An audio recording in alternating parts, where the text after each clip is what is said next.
Have you ever, like, had this happen to you? You know, you're walking down the street, maybe you just left your apartment or you're heading home from work. Oh, yeah, totally. Right?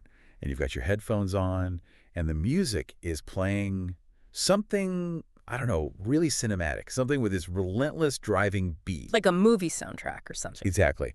And it's a little chilly outside, so you flip up the collar of your jacket, and suddenly, just for a moment, you feel like you are literally in the opening credits montage of a movie. Your own personal movie. Yeah, your movie. Like the crowds are just parting for you. You are this fearless warrior on your way to the top. You aren't just walking to the grocery store to get milk, you know. You are striding toward your inevitable destiny. I mean, we've all been there, right? 100%. Yeah. And it feels incredible. It feels so much better than the mundane, everyday friction of, you know, doubt or fear or just plain old normalness. Right. It's safe. But that feeling, that cinematic perfect soundtrack playing in your mind, it's actually one of the most dangerous psychological traps you can fall into.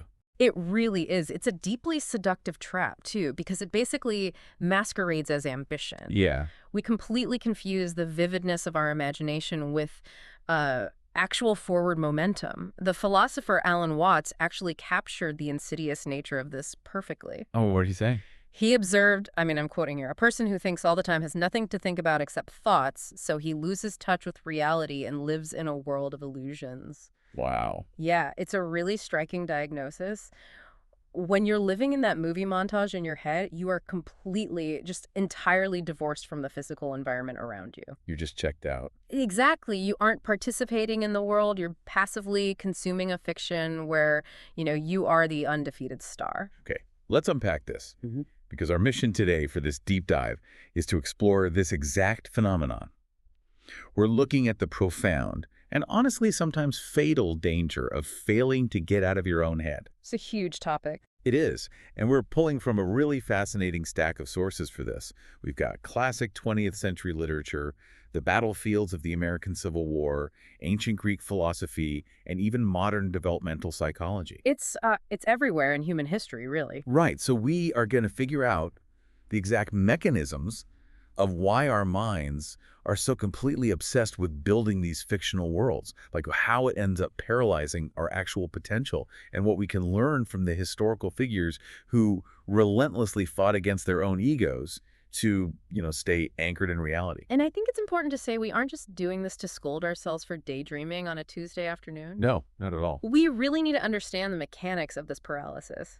Why do human beings systematically choose the illusion over the tangible world? Yeah, why is it so appealing? Because when we examine the historical and psychological record from our sources today, we see that the inability to tolerate reality, preferring the sanitized fiction of the mind over the messy facts of life, it's actually a fatal flaw. It really ruins people. It does. It has derailed brilliant creatives, it's destroyed businesses, and like you mentioned with the military context, it has literally cost thousands of lives. So to really see how this operates, let's look at the fictional mirror first.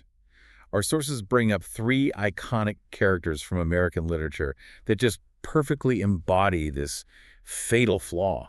This flaw of being entirely trapped inside an internal narrative. Yeah, these are great examples. First, you have Holden Caulfield from J.D. Salinger's The Catcher in the Rye. Most of us probably read this in high school, right? Oh, definitely. He's wandering the streets of Manhattan, just entirely self-absorbed, judging absolutely everyone he meets as a quote-unquote phony. Right. Everyone else is the problem. Exactly. He is petrified of the complex reality of growing up, so he just retreats into this internal fortress where he is, you know, the only authentic person left on Earth. He is the ultimate archetype of alienation. I mean, Holden's internal monologue is so loud that he's basically incapable of having a genuine interaction with another human being. He just can't do it. He can't engage with the friction of adult life. So his mind constructs a reality where everyone else is fundamentally flawed, which, you know, conveniently excuses his total lack of participation in society. It's a great defense mechanism. And then you have Arturo Bandini from John Fante's Ask the Dust. Another classic. Yeah, so he's a young guy in Los Angeles, convinced he is this generational literary genius, but he is alienating literally every single person he meets. He doesn't actually experience the life he is living. He's always outside of it. Right. The source material says he views his entire existence, quote, across a page in a typewriter. He is walking around wondering if every single second of his life is a poem or a play or a news article starring himself. It's that opening credits montage we talked about, but playing 24/7. Exactly. Which is a terrifyingly detached way to live if you think about it.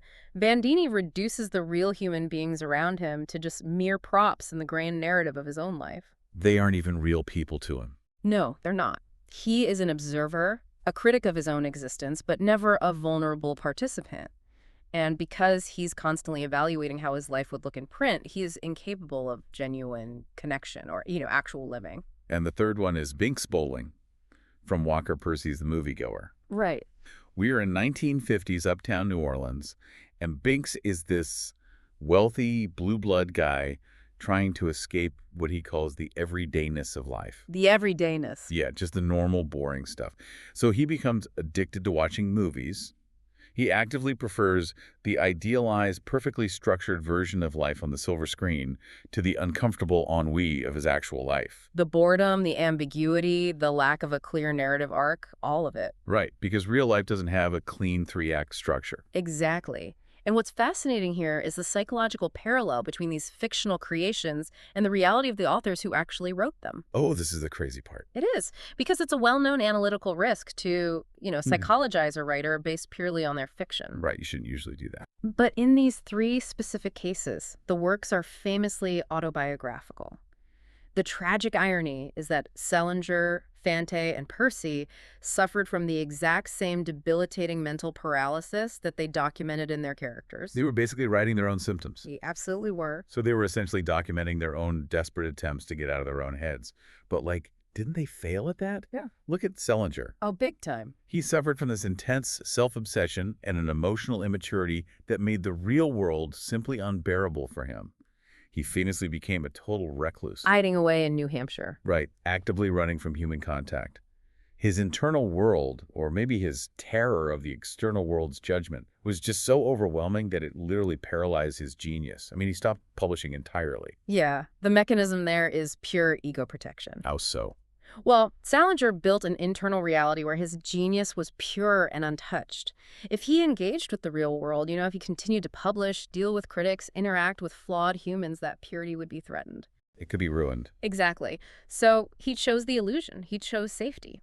And Fante's life is an even more extreme example of this sort of cognitive dissonance. Yeah, the source material on him is wild. He spent most of his life struggling to reconcile his massive, grandiose ego with his deep, crippling insecurity and the reality of his relative obscurity. And instead of doing the hard work to bridge that gap, he just abandoned his novels. Yeah. He retreated to the golf course and to Hollywood bars. Anything to avoid the work. He stopped doing the tangible work of being a writer and just played the role of a writer in his head. Exactly. He chose the comfortable fiction of his potential over the agonizing reality of staring at a blank page. And the wake-up call he required is honestly chilling. Yeah, tell him about what happened to him. It was only near the very end of his life, when he was completely blind from diabetes and facing his own mortality, that he finally got serious about his writing again. That is just so dark. It literally took the permanent loss of his physical sight, the ultimate stripping away of his ability to perform for the visual world, to force him out of his ego and back into the tangible work of dictating his final book. That is heavy. I mean, to require the universe to violently intervene with a terminal illness and blindness just to shatter the movie in your head. Yeah. And Walker Percy's trajectory wasn't much smoother either. The Moviegoer was his first book, but he only managed to produce it after conquering what was described as an almost teenage indolence. Teenage indolence. Right. And we aren't talking about a 22-year-old taking a gap year here. This indolence lasted well into his 40s. Unbelievable. He spent decades trapped in that blue blood ennui, paralyzed by his own internal musings before he could actually produce something real.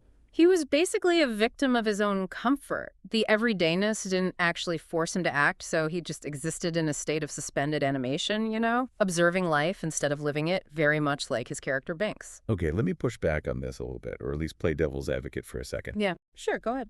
Because I can hear a listener out there thinking, wait, these guys are canonical American authors.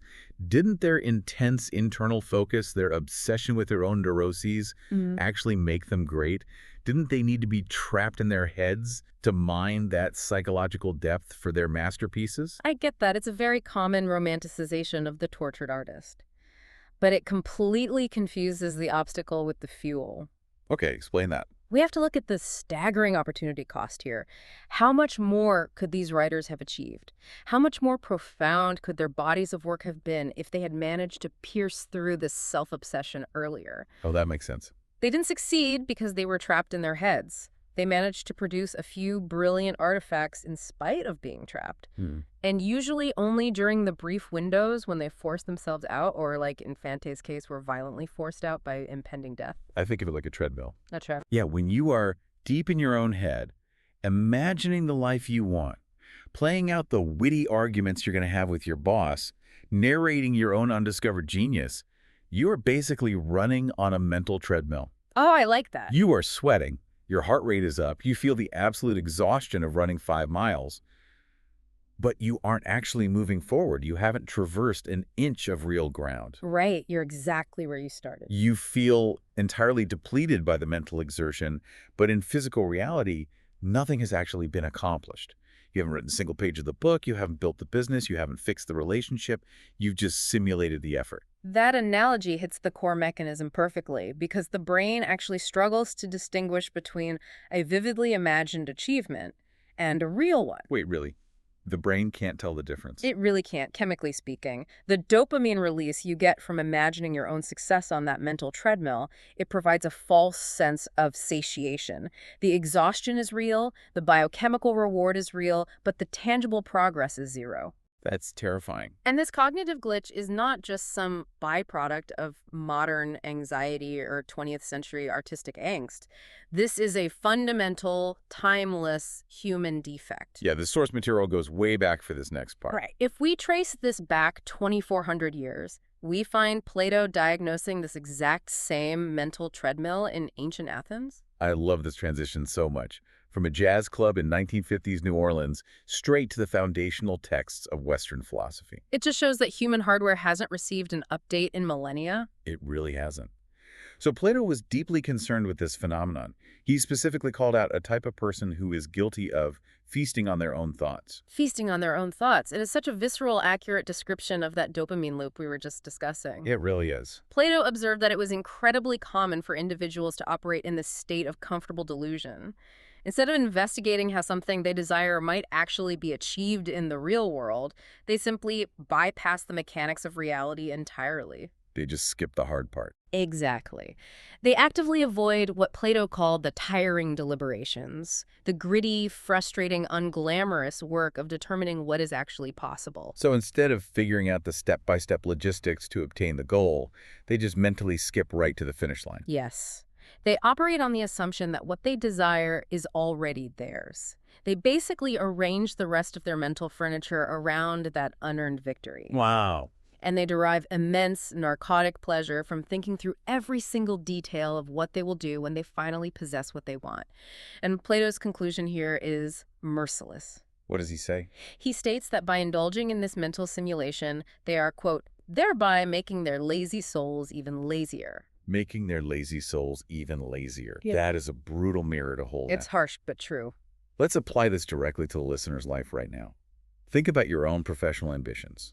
Let's say you desperately want a promotion to a leadership role. A very common scenario. Right. You don't sit down and do the tiring deliberations. You don't map out the new technical skills you need to acquire. You don't brace yourself for the deeply uncomfortable conversation with your manager about your current shortcomings. Because that's painful. Exactly. Instead, you skip the friction. You imagine getting the title. You envision yourself in the larger office. You meticulously plan the effortless, charismatic speech you'll give at the all-hands meeting, you know? Oh, yeah, mapping out every joke. Yes. You imagine the subtle envy of your peers. You are feasting on the thoughts. And because you've already consumed the emotional reward of the promotion in your mind, your soul gets lazy. The actual hunger required to do the grueling work just dissipates. What's fascinating here is how Plato intuitively understood the neurobiology of motivation long before brain scans ever existed. He just nailed it. He did. This mental feasting replaces passionate reality with passionate fiction. Humans just naturally gravitate toward the path of least resistance. Reality requires immense friction. It involves failure, public rejection, embarrassing mistakes, and agonizing pivots. It's messy. But the fiction inside your head is perfectly frictionless. You never stutter during your imaginary presentations. Never. Your imaginary startup never runs out of funding. Your imaginary manuscript is never rejected by publishers. So the soul retreats to this frictionless void where it is perpetually safe and perpetually victorious. But here's the terrifying pivot in our sources today. Yeah, this is where it gets real. If daydreaming makes a writer slow or makes an ancient philosopher's soul lazy, that's a personal tragedy. It's a bad habit. But what happens when someone with this exact neurological glitch, someone who routinely feasts on their own thoughts and demands a frictionless narrative, is suddenly given absolute power over thousands of human lives? This is where we cross the line from personal self-sabotage to catastrophic historical failure. Yeah, stakes go way up. We see this play out with devastating clarity in the career of General George McClellan during the American Civil War.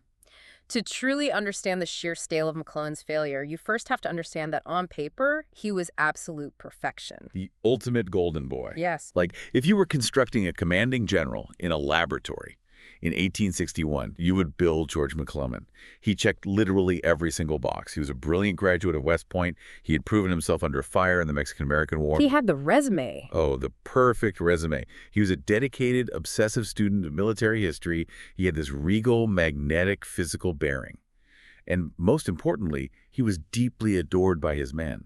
He looked, sounded, and acted exactly like a legendary general from a textbook. He was the absolute archetype of leadership, and yet historians overwhelmingly argue today that he was quite possibly the single worst commanding general the Union Army produced during the entire war. Which is saying something. It's a staggering achievement when you consider the crowded field of incompetent and politically motivated generals at the time. So the central mystery is, why? How does a man with flawless credentials, immense intellect, and the complete devotion of his troops fail so completely? And the answer is the exact mechanism we've been dissecting. His ego is so massive, his internal narrative so rigid, that he could never get out of his own head. He was entirely in love with the idea of himself as the savior of the Republic. The reality of the war was completely secondary to the movie playing in his mind where he was the grand protagonist. Exactly. McClellan was a master of preparation. He could organize, supply, and drill an army better than anyone alive. He loved the logistics. He loved the pomp, the parades, the crisp uniforms.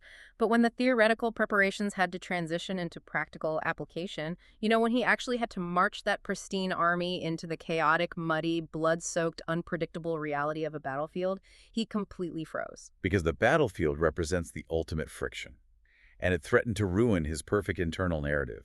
The psychological gymnastics he performed to avoid facing reality are honestly mind-boggling. They really are. Let's break down the delusions he constructed. First, he became obsessively, laughably convinced that the Confederate Army was constantly growing to monstrous proportions. A complete hallucination. At one point during the Peninsula Campaign, McClellan had a 3-to-1 numerical advantage over the Confederate forces. 3-to-1. Yes. He commanded a massive, well-equipped machine. But in his letters and dispatches, he insisted he was vastly outnumbered by an invincible enemy behemoth. Okay, let's analyze the mechanism there. Why does the brain do that? If you are a military genius with military intelligence telling you that you have 100,000 men and the enemy has 35,000, why does your ego force you to invent 150,000 phantom enemies? It is a brilliant, albeit twisted, defense mechanism. How so? If McClellan admits he has a massive advantage, then he is obligated to attack. And if he attacks, there is a statistical possibility that he might make a mistake and lose. A loss would shatter his identity as the perfect, undefeated military genius. But if his brain hallucinates an enemy that is impossibly large, then inaction becomes the only logical, responsible choice. That's wild. By inventing a phantom army, his paralysis is reframed as strategic caution. It completely insulates his ego from the risk of failure. Wow. He basically weaponized paranoia to protect his self-image. Right. And it wasn't just the enemy army he hallucinated, right? Yeah. He was entirely convinced that Washington, D.C. was this viper's nest of political intrigue aimed directly at him. Right, his own side. He believed the president and his own allies were actively plotting his downfall. He built this incredibly detailed narrative where he was the lone, brilliant savior surrounded by traitors, fools, and cowards. Which is the classic symptom of the isolated ego. When you are trapped inside your own head, you project your internal anxieties onto the external world. You see enemies everywhere. He was terrified of his own inadequacy, so he projected hostility onto everyone around him. Enemies in front of him on the battlefield and traitors behind him in the capital. This led to his most paralyzing delusion of all. He became convinced that the only acceptable way to win the war was through a single, flawless, bloodless campaign. Bloodless in a war. Yeah, he wanted to outthink the rebellion on a map, avoiding the actual messy friction of combat altogether. He was waiting for the perfect plan.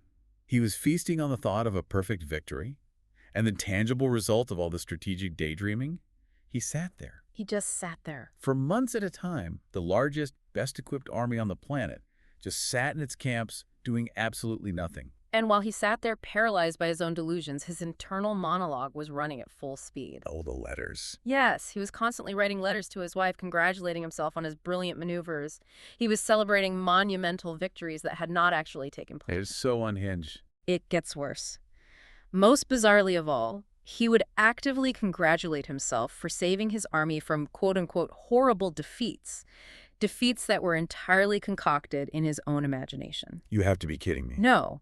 He would imagine a scenario where he attacked and was routed, decide not to attack, and then genuinely feel the pride of a savior for avoiding the imaginary disaster.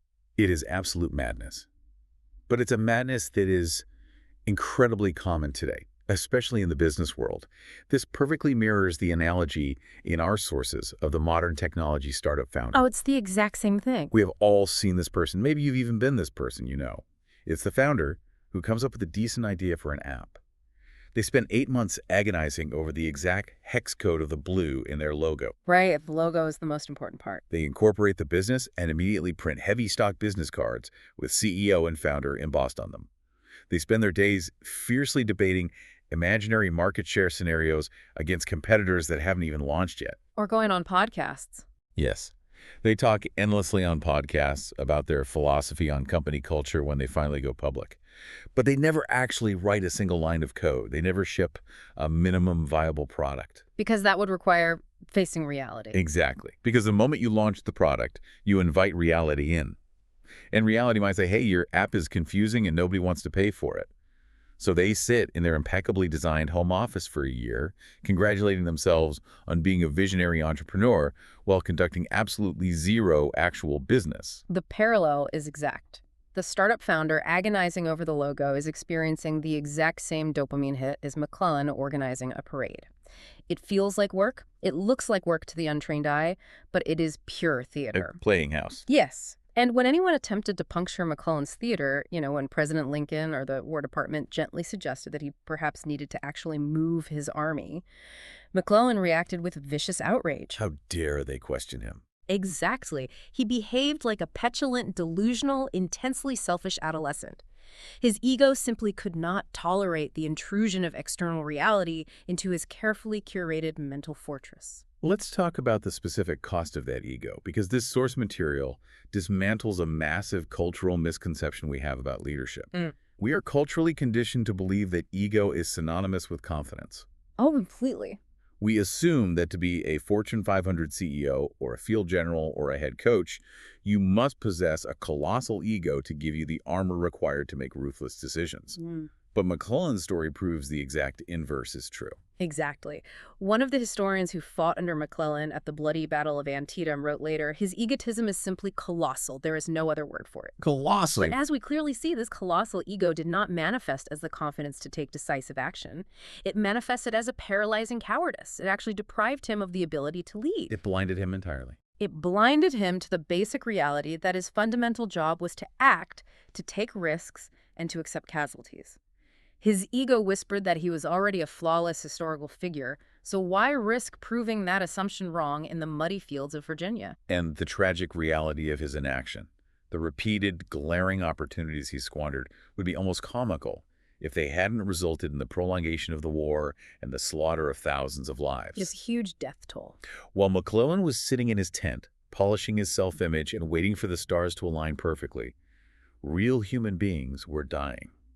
And what makes it the ultimate humiliation is examining who is consistently beating him. Right, look at the other side. He was repeatedly outmaneuvered and embarrassed by Robert E. Lee and Stonewall Jackson. These were commanders who possessed a fraction of McClellan's men and resources.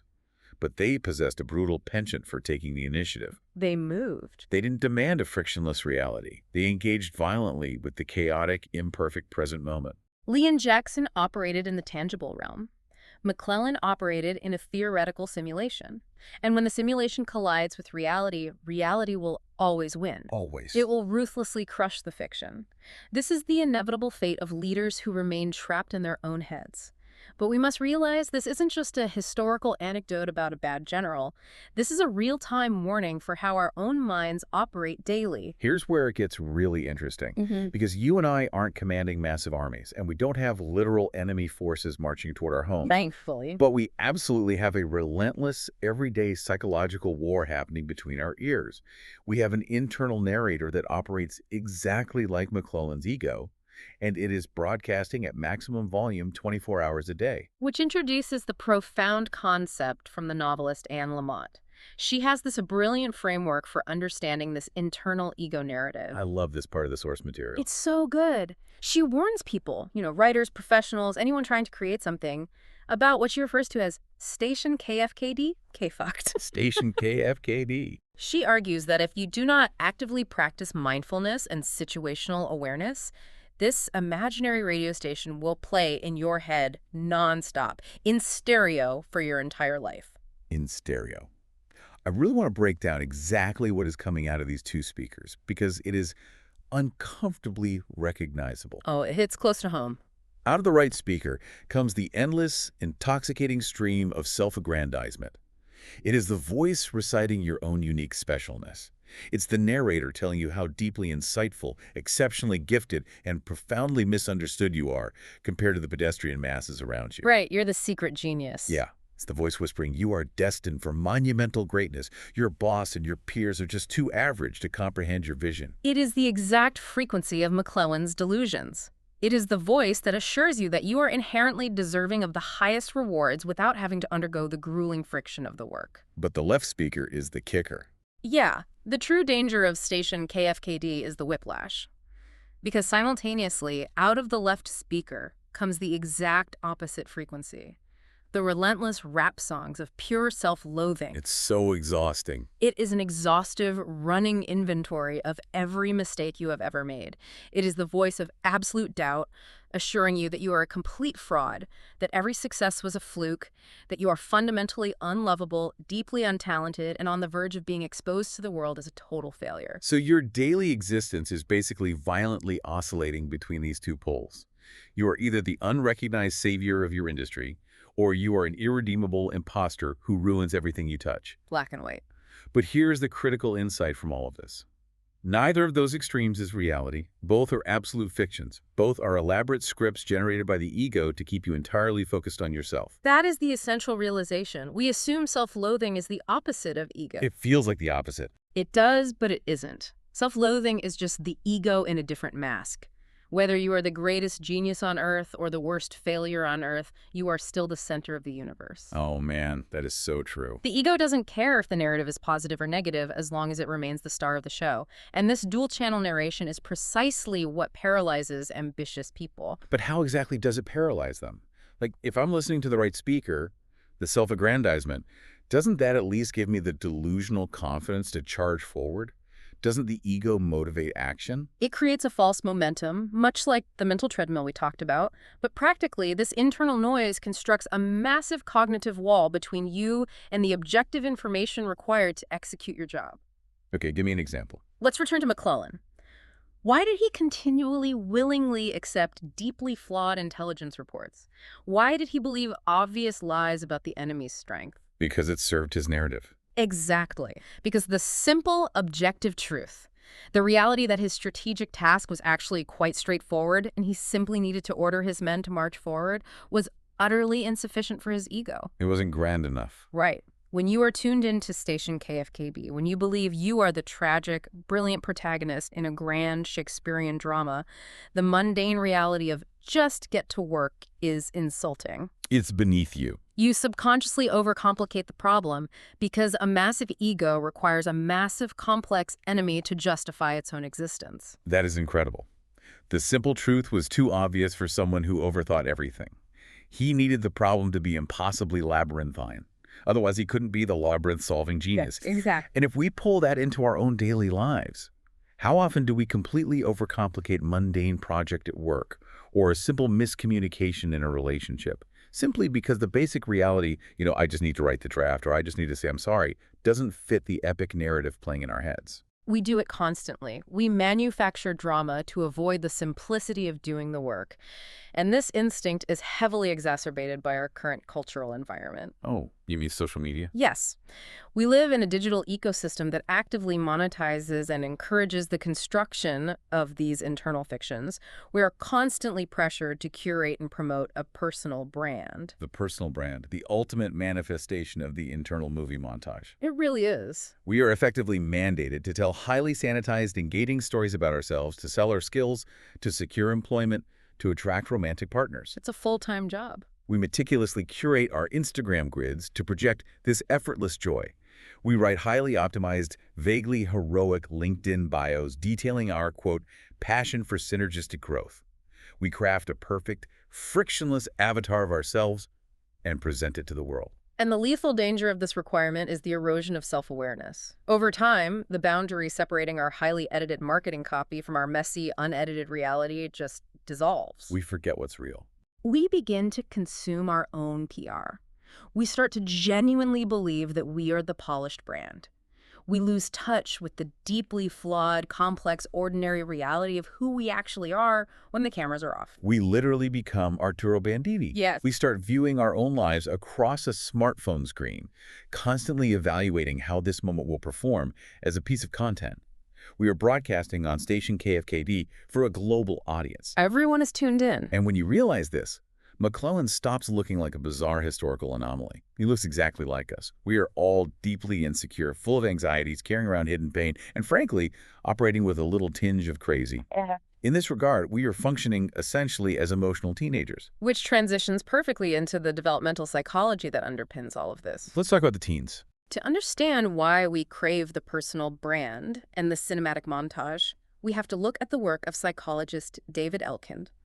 Elkind is famous for his research into adolescent cognitive development, and he identified a specific phenomenon that fundamentally defines the teenage experience: the imaginary audience. The imaginary audience. Yeah. Man, this explains so much of my middle school experience. Let's look at the two examples from the source, because they perfectly illustrate the agony of this cognitive distortion. It's purely agonizing. First, you have a 13-year-old boy who experiences a microscopic social friction.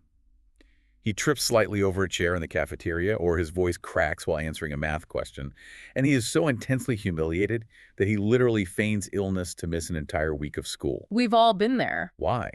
Because his adolescent brain is absolutely convinced that every single person in the school is thinking about, whispering about, and obsessively analyzing his voice crack. When the objective reality is that literally no one cares, they forgot it 3 seconds later. Or consider the second example. The teenage girl who spends 3 grueling hours in front of the mirror every single morning before school, agonizing over every follicle of hair. 3 hours. She prepares as if she is about to step onto a globally televised stage. Adolescents behave this way because their developing brains lack the perspective to decenter themselves. You can't see the big picture yet. Right. They are cognitively convinced that their every movement, flaw, and triumph is being monitored with rapt, obsessive attention by the rest of the world. They are the absolute center of gravity, and everyone else is just an audience member in their theater. Okay, we give teenagers a pass. Their prefrontal cortexes are under construction. It's a biological phase. But if we connect this to the bigger picture of the adult professional world, we never actually outgrow the imaginary audience, do we? We just dress it up in better clothes. Precisely. Ah. We carry the imaginary audience right into adulthood. We just disguise it as professionalism or ambition. Oh. It brings us directly back to the very first scenario we discussed, the cinematic walk down the street. We plug in the headphones. We cue up the driving soundtrack. We flip the collar and casually scan the reflections in the storefront windows, briefly considering how incredibly cool and mysterious we must look to the pedestrians passing by. We sit on the subway, replaying a mildly successful comment we made in a meeting, imagining our colleagues recounting our brilliance at the water cooler. Like they're just talking about us all day. We visualize the crowds parting. We view ourselves as fearless warriors on our way to the top of the corporate ladder. We are still the 13-year-old in front of the mirror, just with a 401k. Exactly. And we indulge in this because, as we noted earlier, it feels incredibly good. It is a warm, narcotic blanket that protects us from the chilling reality of our own normalness, our own insignificance in the grand scheme of the universe. So we choose to stay trapped inside the theater of our minds, rather than participating in the actual, indifferent world around us. And if you distill this entire phenomenon down, the cinematic headphones, the obsession with the personal brand, the paralysis of the mental treadmill, the hallucinated enemies, it can be summarized in 3 brutally honest words. That's ego, baby. That's ego, baby. It's not drive. It's not confidence. It's ego. It is the infantile demand to be inherently important in a universe that, frankly, is far too busy to care. The universe does not care. So if McClellan is the ultimate cautionary tale of an ego collapsing under the weight of its own fictions, who is the antidote? What does it look like when someone actively, successfully fights against the imaginary audience? We have to look at another general for this. Someone who held a monumentally important position a few generations after McClellan. Okay. General George C. Marshall during World War II. General Marshall is the perfect psychological counterweight to McClellan. Tell us about him. During World War II, Marshall served as the Chief of Staff of the U.S. Army. He was effectively the architect of the Allied victory, managing a global, multi-theater war, making unimaginably complex decisions that directly impacted the lives of millions. He had the weight of the world on his shoulders. He really did. And yet, despite intense, repeated requests from prominent historians, from publishers offering vast sums of money, and even from his own friends, Marshall absolutely, stubbornly refused to keep a diary during the war. Which is incredibly rare. Keeping a wartime diary is practically a requirement for historical figures of that magnitude. It's how you cement your legacy. Why would he deliberately refuse to document his inner thoughts during the most important conflict in human history? Because Marshall possessed a profound understanding of the treacherous nature of the imaginary audience. He realized that the simple act of keeping a diary would inevitably transform his quiet, necessary reflective time into a performance. He knew it would change him. He knew human nature. He feared that if he was writing down his thoughts, knowing full well that future generations, historians, and critics would eventually read them, it would invite self-deception. It's like the observer effect in quantum physics, right? The mere act of observing a particle changes its behavior. That's a great way to look at it. Marshall knew that observing his own thoughts for an audience would fundamentally alter the thoughts themselves. Exactly. He feared he would begin to subconsciously second-guess his agonizing life-and-death strategic decisions based on how they would be judged by readers 50 years later, rather than based on the cold, hard, tactical realities of the present moment. He couldn't risk it. He refused to let the ghost of future historians into the room while he was trying to win a very real, very bloody war. He banished the imaginary audience to protect the integrity of his decision-making. So what does this all mean for us today? Because, most of us aren't being hounded by historians to publish our leather-bound journals, but our modern diaries are entirely public by default. They absolutely are. Our diaries, our social media feeds, our carefully curated LinkedIn updates, our obsession with building a public legacy. Are these digital tools warping our cognitive processes in the exact way Marshall feared a paper diary would? Without a doubt, and on a massive scale. If you are constantly filtering your daily experiences through the lens of how they will be consumed by an audience, if you are pausing during a beautiful moment to capture it for maximum engagement, or if you are framing your professional failures as heroic, lesson-learned narratives for your network, you are no longer inhabiting reality. You're performing. You are engaged in a perpetual performance. You are instinctively overriding your actual messy, authentic human reactions in favor of the sanitized reaction that will play best to the crowd. You're turning up the volume on Spation KFKD. Yes. You're allowing your ego to dictate your reality, completely ignoring the tangible, friction-filled requirements of the present moment. So to synthesize the solution here, drawing from all these diverse threads, what is the ultimate actionable takeaway? We aren't saying imagination is inherently evil, right? Yeah. We aren't advocating for a robotic, strictly utilitarian existence devoid of dreams. Not at all. Imagination is arguably humanity's greatest asset. It is the engine of empathy, of innovation, and strategic planning. But it is an incredibly volatile asset. It has to be managed. The danger arises when imagination slips its leash, when it ceases to be a tool used to navigate and improve reality and instead becomes a comfortable substitute for reality.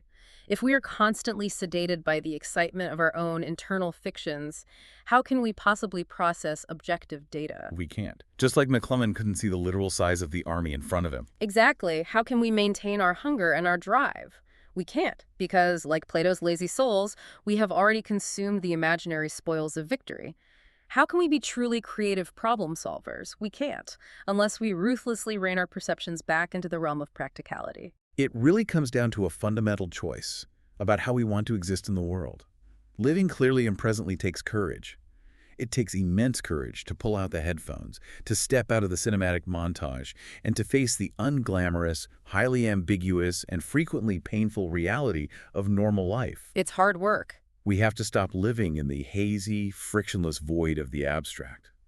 We have to engage with the tangible, the concrete, the real, even if, and perhaps especially if, it makes us deeply uncomfortable. Especially if it's uncomfortable, is the operative phrase there. Discomfort is the essential data telling you that you have made contact with reality. It's a signal. The friction of the real world, the awkwardness, the rejections, the slow progress, is the only place where actual sustained growth can occur. Fiction is smooth. Reality is heavily textured.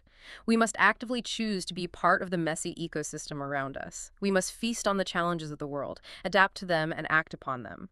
We cannot survive by feasting on the hollow calories of our own thoughts. We have covered incredible ground in this deep dive. We started by examining the tragic paralysis of brilliant creatives like Salinger, Fante, and Percy men, who spent vast portions of their lives viewing existence across a typewriter, rather than risking participation. Their own worst enemies. We travel to ancient Athens to hear Plato's timeless warning about the lazy souls who prefer the dopamine hit of imaginary success over the tiring deliberations of actual work. We dissected the catastrophic, fatal cost of this delusion through General McClellan, a man who hallucinated vast enemies and waited for pristine plans while real soldiers bled in the mud. A true cautionary tale. We tuned into the maddening frequencies of Anne Lamott's station KFKD, recognizing the exhausting, ego-driven stereo of self-aggrandizement and self-loathing that isolates us from truth. And finally, we found our antidote in the quiet, resolute courage of General Marshall, a leader who deliberately banished the imaginary audience from his mind to ensure he remained ruthlessly focused on the reality in front of him. And the connective tissue of all these stories leads to a single, stark conclusion. It is a liberating truth if you have the courage to accept it. There is no one to perform for. Oh, and it's watching. The audience is an illusion. There is only the tangible work to be done, the relationships to be nurtured, and the lessons to be extracted from the physical world around us.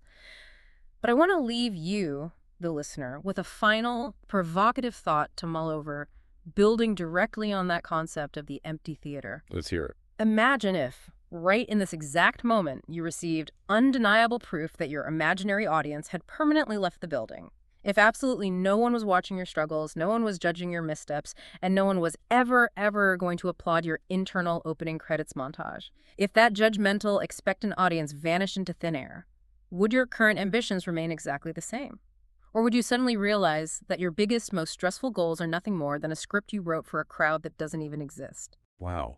That is a question that requires some serious, quiet reflection. Thank you for joining us on this deep dive.